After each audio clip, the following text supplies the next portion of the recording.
ಪಕ್ಷ ವಿರೋಧಿ ಚಟುವಟಿಕೆ ಹಿನ್ನೆಲೆಯಲ್ಲಿ ರಮೇಶ್ ಜಾರಕಿಹೊಳಿ ವಿರುದ್ಧ ಶಿಸ್ತು ಕ್ರಮ ಆಗುತ್ತೆ ಅಂತ ಸಚಿವ ಸತೀಶ್ ಜಾರಕಿಹೊಳಿ ಇದೀಗ ಹೇಳಿಕೆಯನ್ನ ಕೊಟ್ಟಿದ್ದಾರೆ. ಹೇಳಿಕೆಯಲ್ಲಿ ಸಾಕಷ್ಟು ರೆಬಲ್ ಆಗಿದ್ರು ರಮೇಶ್ ವಿರುದ್ಧ ಶಿಸ್ತು ಕ್ರಮ ಆಗುತ್ತಾ ಅನ್ನೋ ಚರ್ಚೆ ನಡೀತಾನೆ ಇತ್ತು.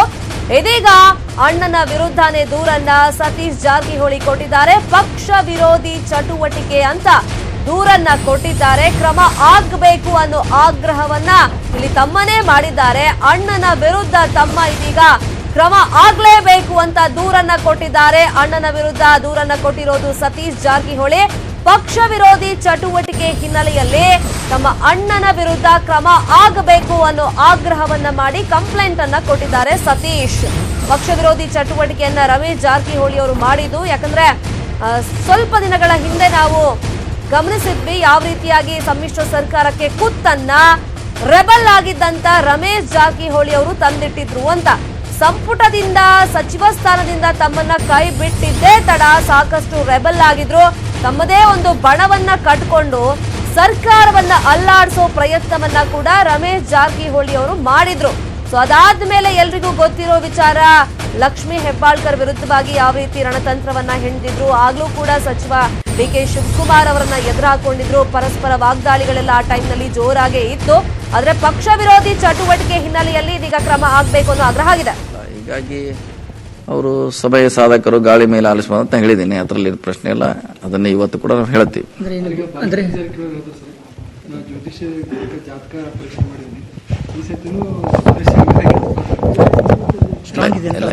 ಗೆಲ್ಲುದ ಬಿಡುದು ಸೆಕೆಂಡ್, ಯಾರು ನಮ್ಮ ಪ್ರಯತ್ನದಿಂದ ಬಿಡ್ಲಿಕ್ಕೆ ಆಗೋಲ್ಲ. ಈಗ ನಾವು ಸೋಲ್ತೀವಿ ಅಂತ ನಾವು ಮನೆಯಲ್ಲಿ ಕೂಡ್ಲಿಕ್ಕೆ ಆಗೋಲ್ಲ. ನಾವು ಪ್ರಯತ್ನ ಮಾಡ್ತೀವಿ.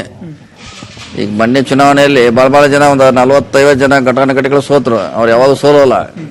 ಮೊನ್ನೆ ಸೋತಿದ್ದಾರೆ. ಮೊನ್ನೆ ಎಲೆಕ್ಷನ್ನಾಗ ಒಂದು 10 ತಿಂಗಳಿಂದ ಬಹಳ ಜನ ಸೋತಿದ್ದಾರೆ. ಚುನಾವಣೆ ಇದು, ಜನ ಯಾವಾಗ ಯಾರನ್ನ ಆಶೀರ್ವಾದ ಮಾಡ್ತಾರೆ ಹೇಳಲಿಕ್ಕೆ ಆಗೋಲ್ಲ. ಸೊ ಹೀಗಾಗಿ ನಮ್ಮ ಪ್ರಯತ್ನ ಅಂತ ನಾವು ಮಾಡೇ ಮಾಡ್ತೀವಿ. ಬಿಜೆಪಿಯಲ್ಲಿ ಇರುದೇ ಜಾತಕ ಪಂಚಾಂಗದ ಪಕ್ಷ.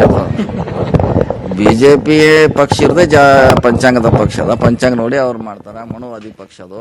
ಈಗ ಸಚಿವ ಸತೀಶ್ ಜಾರಕಿಹೊಳಿ ಅವರು ತಮ್ಮ ಅಣ್ಣನ ವಿರುದ್ಧನೇ ದೂರನ್ನ ಕೊಟ್ಟಿದ್ದಾರೆ. ಪಕ್ಷ ವಿರೋಧಿ ಚಟುವಟಿಕೆಯನ್ನ ಮಾಡಿದ್ದಾರೆ ಅಣ್ಣ, ಹಾಗಾಗಿ ಅವರ ವಿರುದ್ಧ ಕ್ರಮ ಆಗ್ಬೇಕು, ರಮೇಶ್ ವಿರುದ್ಧ ಕ್ರಮ ಆಗ್ಬೇಕು ಅನ್ನೋ ಆಗ್ರಹದ ಜೊತೆಗೆ ದೂರನ್ನ ಕೂಡ ಸತೀಶ್ ಇವಾಗ ಕೊಟ್ಟಿದ್ದಾರೆ. ಯಾಕಂದ್ರೆ ಎಲೆಕ್ಷನ್ ಟೈಮ್ ನಲ್ಲಿ ಜಾರಕಿಹೊಳಿ ಬ್ರದರ್ಸ್ ನಿಲುವೇನಾಗಿರಬಹುದು, ಯಾರಿಗೆ ಸಪೋರ್ಟ್ ಮಾಡ್ತಾರೆ, ಅದರಲ್ಲೂ ಕೂಡ ರಮೇಶ್ ಜಾರಕಿಹೊಳಿ ಅವರು ಯಾರ ಪರವಾಗಿ ಈ ಬಾರಿ ಹಾಗಾದ್ರೆ ಕೆಲಸ ಮಾಡ್ತಾರೆ, ಯಾರ ಪರವಾಗಿ ನಿಂತ್ಕೊಳ್ತಾರೆ ಅಂತೆಲ್ಲ ಸುದ್ದಿಗಳು ಚರ್ಚೆಗಳು ನಡೀತಾ ಇತ್ತು.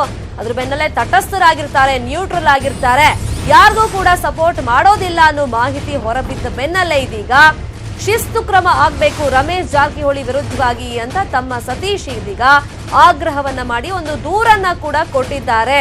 ಅಣ್ಣನ ವಿರುದ್ಧ ಕ್ರಮ ಆಗ್ಬೇಕು ಅಂತ ಒಂದು ಬಣವನ್ನ ಕಟ್ಕೊಂಡು ರಮೇಶ್ ಜಾರಕಿಹೊಳಿ ಅವರು ಯಾವ ರೀತಿ ರಾಜ್ಯ ಸಮ್ಮಿಶ್ರ ಸರ್ಕಾರವನ್ನ ಆಟ ಆಡಿಸಿದ್ರು, ಮೈತ್ರಿ ಸರ್ಕಾರವನ್ನ ಅಲುಗಾಡಿಸೋ ಪ್ರಯತ್ನ ಮಾಡಿದ್ರು, ಎಲ್ರಿಗೂ ಕೂಡ ಗೊತ್ತಿರೋ ವಿಚಾರನೆ.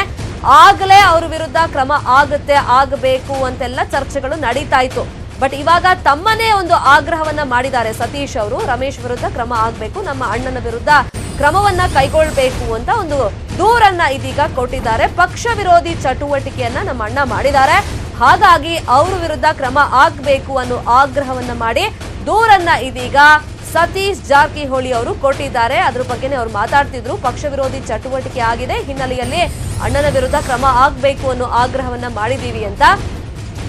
ಪಕ್ಷ ವಿರೋಧಿ ಚಟುವಟಿಕೆ ಮಾಡಿದಂತ ಟೈಮ್ನಲ್ಲೇ ಸ್ಪೀಕರ್ಗೂ ಕೂಡ ಸಿದ್ದರಾಮಯ್ಯ ಅವರು ಒಂದು ದೂರನ್ನ ಕೊಟ್ಟಿದ್ರು. ಈ ರೀತಿ ನಮ್ಮ ಪಕ್ಷದಲ್ಲಿ ಇದ್ಕೊಂಡು ಇವರು ಪಕ್ಷ ಬಿಟ್ಟು ಹೋಗ್ತಾರೆ ಅಥವಾ ಸರ್ಕಾರವನ್ನ ಅಲ್ಲಾಡಿಸೋ ಪ್ರಯತ್ನ ಮಾಡ್ತಾ ಇದ್ದಾರೆ, ನೀವು ಕ್ರಮವನ್ನ ಕೈಗೊಳ್ಳಬೇಕು ಅಂತ ರಮೇಶ್ ಕುಮಾರ್ ಅವ್ರಿಗೂ ಕೂಡ ಒಂದು ಮನವಿಯನ್ನ ಮಾಡಿ ಲೆಟರ್ ಅನ್ನ ಕೊಟ್ಟಿದ್ರು. ಅದಾದ್ಮೇಲೆ ಸಾಕಷ್ಟು ಡೆವಲಪ್ಮೆಂಟ್ ಎಲ್ಲ ಆಗಿದೆ. ಯಾಕಂದ್ರೆ 4 ಜನ ಏನ್ ರೆಬಲ್ಸ್ ಸಿಡಿದಿದ್ರು, ಬಾಂಬೆಗೆ ಹೋಗಿ ರೆಸಾರ್ಟ್ ನಲ್ಲಿ ಕೂತ್ಕೊಂಡು ಸರ್ಕಾರವನ್ನ ಆಟ ಆಡಿಸ್ತಿದ್ರಲ್ಲ, ಸೊ ಒಬ್ಬೊಬ್ರು ಒಂದೊಂದು ನಿಲುವನ್ನ ತಾಳಿದ್ರು.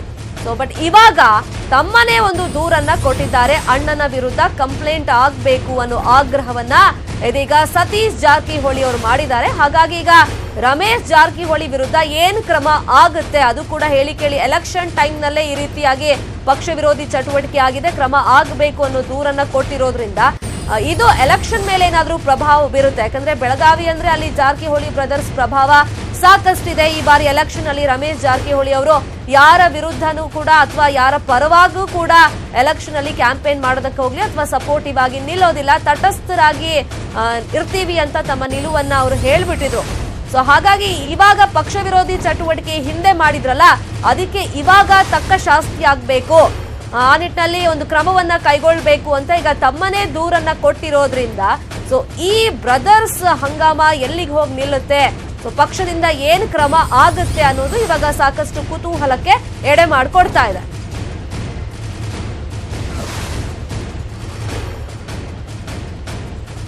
ಯಾವಾಗ ರಮೇಶ್ ಜಾರಕಿಹೊಳಿ ಅವರನ್ನ ಸಚಿವ ಸಂಪುಟದಿಂದ ಕೈ ಬಿಟ್ರು, ಅವರ ಕೈಯಲ್ಲಿದ್ದಂತ ಮಿನಿಸ್ಟರ್ ಗಿರಿಯನ್ನ ಕಿತ್ಕೊಳ್ತು ಪಕ್ಷ, ಆ ಟೈಮ್ನಿಂದ ಸಿಡಿದೆದ್ದಿದ್ರು ರಮೇಶ್ ಜಾರಕಿಹೊಳಿ ಅವರು. ಒಂದು ಪ್ರತ್ಯೇಕ ಬಣವನ್ನ ಮಾಡಿಕೊಂಡು ಪಕ್ಷದಿಂದ ನಾವು ಹೊರಗಡೆ ಹೋಗ್ಬಿಡ್ತೀವಿ, ನಾವು ರಿಸೈನ್ ಮಾಡ್ಬಿಡ್ತೀವಿ, ಸರ್ಕಾರವನ್ನ ಬೀಳ್ಸೋ ಪ್ರಯತ್ನ ಮಾಡ್ತೀವಿ ಅಂತೆಲ್ಲ ಒಂದಿಷ್ಟು ಚರ್ಚೆಗಳು ನಡೀತಾ ಇತ್ತು. ಅವರು ಕೂಡ ಅದರಂತೆ ನಡ್ಕೊಳ್ತಾ ಇದ್ರು. ಯಾಕಂದ್ರೆ ಮುಂಬೈಗೆ ಹೋದ್ರು, ಅಲ್ಲೊಂದಿಷ್ಟು ದಿನ ರೆಸಾರ್ಟ್ ಅಲ್ಲಿ ಉಳ್ಕೊಂಡಿದ್ರು. ಆ ಟೈಮ್ನಲ್ಲಿ ಸಾಕಷ್ಟು ರಾಜಕೀಯ ಚಟುವಟಿಕೆಗಳು ನಡೀತಾನೆ ಇತ್ತು. ಇನ್ನು ಆಪರೇಷನ್ ಕಮಲ ಆಗ್ಬಿಡುತ್ತೆ, ಬಿಜೆಪಿ ನಾಯಕರೆಲ್ಲ ರಮೇಶ್ ಜಾರಕಿಹೊಳಿ ನೇತೃತ್ವದಲ್ಲೇ ಈ ರೀತಿಯಾಗಿ ಆಪರೇಷನ್ ಕಮಲ ನಡೆಯುತ್ತೆ, ಅವರೇ ಒಂದಿಷ್ಟು ಬಣವನ್ನ ಕಟ್ಕೊಂಡು ಹೋಗಿದ್ದಾರೆ, ಅವ್ರು ಹೇಳ್ದಂತೆ ಕಾಂಗ್ರೆಸ್ ಪಕ್ಷದ ಒಂದಿಷ್ಟು ಜನ MLAಗಳು ಕೇಳ್ತಾ ಇದ್ದಾರೆ, ಅವ್ರ ಮುಖಾಂತರನೇ ಆಪರೇಷನ್ ಕಮಲ ಆಗುತ್ತೆ, ಸರ್ಕಾರವನ್ನ ಬೀಳಿಸ್ಬಿಡ್ತಾರೆ ಅಂತೆಲ್ಲ ಚರ್ಚೆಗಳು ನಡೀತಾ ಇತ್ತು. ಸೊ ಆ ಟೈಮ್ನಲ್ಲೇ ಪಕ್ಷದ ವತಿಯಿಂದ ಏನಾದ್ರೂ ಶಿಸ್ತು ಕ್ರಮ ಆಗುತ್ತೆ ಅನ್ನೋ ನಿರೀಕ್ಷೆಗಳು ಇದ್ವು. ಬಟ್ ಆ ಟೈಮ್ನಲ್ಲಿ ಆಗಿರ್ಲಿಲ್ಲ. ಯಾಕಂದ್ರೆ ಉಮೇಶ್ ಜಾಧವ್ ಅವರು ಇವಾಗ ಬಿಜೆಪಿ ಸೇರ್ಕೊಂಡಾಗಿದೆ, ಎಲೆಕ್ಷನ್ಗೂ ಕೂಡ ಸ್ಪರ್ಧಿಯಾಗಿ ಇದ್ದಾರೆ. ಬಟ್ ರಮೇಶ್ ಜಾರಕಿಹೊಳಿ ಅವರು ಪಕ್ಷ ಅಂತೂ ಬಿಟ್ಟಿಲ್ಲ, ಬಟ್ ಅವ್ರ ವಿರುದ್ಧ ಕ್ರಮ ಆಗ್ಬೇಕು ಅನ್ನೋ ಆಗ್ರಹವನ್ನ ಈಗ ಅವ್ರು ತಮ್ಮನೆ ಮಾಡಿದ್ದಾರೆ. ಈ ಬಗ್ಗೆ ಮತ್ತಷ್ಟು ಇನ್ಫಾರ್ಮೇಶನ್ ಕೊಡ್ತಾರೆ. ಫೋನ್ ಸಂಪರ್ಕದಲ್ಲಿ ಜಾಯ್ನ್ ಆಗಿರುವಂತ ನಮ್ಮ ರಿಪೋರ್ಟರ್ ಚಂದ್ರಕಾಂತ್ ಸುಗಂಧಿ, ಎಲೆಕ್ಷನ್ ಟೈಮ್ ನಲ್ಲೇ ಈಗ ಶಿಸ್ತು ಕ್ರಮ ಆಗ್ಬೇಕು ಅಂತ ತಮ್ಮನೇ ಒಂದು ದೂರನ್ನ ಕೊಟ್ಟಿದ್ದಾರೆ. ಆ ದೂರಲ್ಲಿ ಏನೆಲ್ಲ ಅವ್ರು ಮೆನ್ಷನ್ ಮಾಡಿದ್ದಾರೆ? ಹಂಗಾದ್ರೆ ಯಾರಿಗೆ ಈ ದೂರು ಕೊಟ್ಟಿರೋದು? ಖಂಡಿತವಾಗ್ಲೂ ಶರ್ಮಿತಾ ಅಂದ್ರೆ ಇಷ್ಟು ದಿನ ಬೆಳಗಾವಿಯ ಸಾಹುಕಾರ ರಮೇಶ್ ಜಾರಕಿಹೊಳಿ ಪಕ್ಷದ ವಿರುದ್ಧ ಮುನಿಸಿಕೊಂಡು ಒಂದು ರೀತಿ ತಟಸ್ಥರಾಗಿ ಉಳಿದ್ರು. ಈಗ ಅವರಿಗೆ ಏನೋ ಒಂದು ಕಾಂಗ್ರೆಸ್ ಪಕ್ಷ ಶಾಕ್ ನೀಡಕ್ಕೆ ಎಲ್ಲ ರೀತಿ ಸಿದ್ಧತೆಯನ್ನ ತಯಾರು ಮಾಡ್ಕೊಂಡಿದೆ. ಇದಕ್ಕೆ ಸ್ವತಃ ಈ ಬಗ್ಗೆ ಸಚಿವ ಸತೀಶ್ ಜಾರಕಿಹೊಳಿ ಬೆಳಗಾವಿಯಲ್ಲಿ ಹೇಳಿಕೆ ನೀಡಿರ್ತಕ್ಕಂಥದ್ದು. ಪ್ರಮುಖವಾಗಿ ಏನಂದ್ರೆ ಕಳೆದ 5-6 ತಿಂಗಳಿಂದಲೂ ಕೂಡ ರಮೇಶ್ ಜಾರಕಿಹೊಳಿ ಕಾಂಗ್ರೆಸ್ ಪಕ್ಷದಿಂದ ದೂರವಾಗಿದ್ದಾರೆ. ಅಷ್ಟೇ ಅಲ್ಲ, ಪಕ್ಷ ವಿರೋಧಿ ಚಟುವಟಿಕೆಯನ್ನು ಕೂಡ ಮಾಡಿದ್ದಾರೆ. ಈ ಹಿನ್ನೆಲೆಯಲ್ಲಿ ಏನಂದ್ರೆ ಈಗ ಹೈಕಮಾಂಡ್ಗೆ ಬೆಳಗಾವಿ ಜಿಲ್ಲಾ ಕಾಂಗ್ರೆಸ್ ಸಮಿತಿಯಿಂದ ದೂರು ಸಲ್ಲಿಕೆ ಆಗಿದೆ ಅಂತ ಹೇಳಿ ಸ್ವತಃ ಸತೀಶ್ ಜಾರಕಿಹೊಳಿ ಮಾಹಿತಿ ನೀಡಿದ್ದಾರೆ. ಏನಂದ್ರೆ ಏನು PLD ಬ್ಯಾಂಕ್ ಚುನಾವಣೆ ನಂತರ ಜಿಲ್ಲಾ ಕಾಂಗ್ರೆಸ್ ನಲ್ಲಿ ಉಂಟಾದಂತಹ ಒಂದು ಗೊಂದಲ ಇದು ರಾಜ್ಯ ಮಟ್ಟಕ್ಕೂ ವಿಸ್ತರಣೆವಾಗಿತ್ತು. ನಂತರ DK ಶಿವಕುಮಾರ್ ವಿರುದ್ಧ ರಮೇಶ್ ಜಾರಕಿಹೊಳಿ ತೊಡೆ ತಟ್ಟಿದ್ರು. ಇದಾದ ನಂತರವೂ ಕೂಡ ಅಂದ್ರೆ ಅಲ್ಲಿ ಅನೇಕ ಬಾರಿ ಹೈಕಮಾಂಡ್ ಇವರ ಮನವೊಲಿಕ್ಕೂ ಪ್ರಯತ್ನ ಮಾಡಿದ್ರು ಕೂಡ ಎಲ್ಲವೂ ವಿಫಲಗೊಂಡಿತ್ತು. ನಂತರ ಇವರು ಮುನಿಸಿಕೊಂಡು ಮುಂಬೈನಲ್ಲಿ 1 ತಿಂಗಳು ಹೋಟೆಲ್ ವಾಸ್ತವ್ಯ ಮಾಡಿದ್ರು. ಆದ್ರೆ ಇವರು ಇನ್ನು ಕೆಲವೇ ದಿನಗಳಲ್ಲಿ ಬಿಜೆಪಿಗೆ ಹೋಗ್ತಾರೆ ಅಂತ ಹೇಳಿ ಹೇಳಾಗ್ತಿದೆ. ಆದ್ರೆ ಈ ಒಂದು ಲೋಕಸಭಾ ಚುನಾವಣೆ ಸಂದರ್ಭದಲ್ಲಿ ರಮೇಶ್ ಜಾರಕಿಹೊಳಿ ನಿಲುವು ಅಸ್ಪಷ್ಟವಾಗಿತ್ತು. ಜೊತೆಗೆ ಕೆಲ ದಿನಗಳ ಹಿಂದೆ ನಿಪ್ಪಾಣಿ ಮತ್ತು ಸವದತ್ತಿಯಲ್ಲಿ ತೆರಳಿ ಬಿಜೆಪಿ ಅಭ್ಯರ್ಥಿಗಳ ಪರವಾಗಿ ಪ್ರಚಾರ ಮಾಡಿದ್ರು. ಇವೆಲ್ಲವೂ ಕೂಡ ಕಾಂಗ್ರೆಸ್ ಪಕ್ಷದ ಮುಖಂಡರ ಗಮನಕ್ಕೆ ಬಂದಿತ್ತು. ಇದನ್ನ ಅನ್ವಯಿಸಿ ಏನಂದ್ರೆ ಬೆಳಗಾವಿ ಜಿಲ್ಲಾ ಸಮಿತಿಯಿಂದ ಈಗ ರಮೇಶ್ ಜಾರಕಿಹೊಳಿ ವಿರುದ್ಧ ಒಂದು ವರದಿಯನ್ನ ಸಲ್ಲಿಕೆಯಾಗಿದೆ. ವರದಿಯನ್ನ ಅನುಸಾರವಾಗಿ ಏನು ಹೈಕಮಾಂಡ್ ಏನ್ ಕ್ರಮ ಕೈಗೊಳ್ಳುತ್ತೆ ಅಂತಕ್ಕಂಥದ್ದು ಕಾದ್ ನೋಡ್ಬೇಕು. ಏನು ಗೋಕಾಕ್ ಕ್ಷೇತ್ರದಲ್ಲೂ ಕೂಡ ಕಾಂಗ್ರೆಸ್ ಪಕ್ಷಕ್ಕೆ ರಮೇಶ್ ಜಾರಕಿಹೊಳಿ ದೊಡ್ಡ ತಲ್ಲಣವಾಗಿದ್ರು. ರಮೇಶ್ ಜಾರಕಿಹೊಳಿ ಪರ್ಯಾಯವಾಗಿ ಈಗ ಸತೀಶ್ ಜಾರಕಿಹೊಳಿ ತಮ್ಮ ಕಿರಿಯ ಸಹೋದರ ಲಖನ್ ಜಾರಕಿಹೊಳಿ ಜೊತೆಗೆ ಇವತ್ತು ಗೋಕಾಕ್ನಲ್ಲಿ ಪ್ರಚಾರ ಮಾಡ್ತಿದ್ದಾರೆ. ಪ್ರಚಾರ ಸಂದರ್ಭದಲ್ಲಿ ಸ್ವತಃ ಸತೀಶ್ ಜಾರಕಿಹೊಳಿ ಒಂದು ಶಿಸ್ತು ಕ್ರಮದ ಬಗ್ಗೆ ಮಾಹಿತಿಯನ್ನ ನೀಡಿದ್ದಾರೆ. ಶರ್ಮಿತಾ, ಇದು ಚುನಾವಣೆ ಮೇಲೆ ಯಾವ ರೀತಿ ಪರಿಣಾಮ ಬೀಳುತ್ತೆ ಮತ್ತು ಬೆಳಗಾವಿ ಜಿಲ್ಲಾ ರಾಜಕಾರಣದ ಮೇಲೆ ಯಾವ ರೀತಿ ಪರಿಣಾಮ ಬೀಳುತ್ತೆ ಅಂತಕ್ಕಂಥದ್ದು ಕಾದ್ ನೋಡ್ಬೇಕಿದೆ Sharmitha. Okay, thank you Chandrakant Sugandhi, ತಮ್ಮ ಇನ್ಫಾರ್ಮೇಶನ್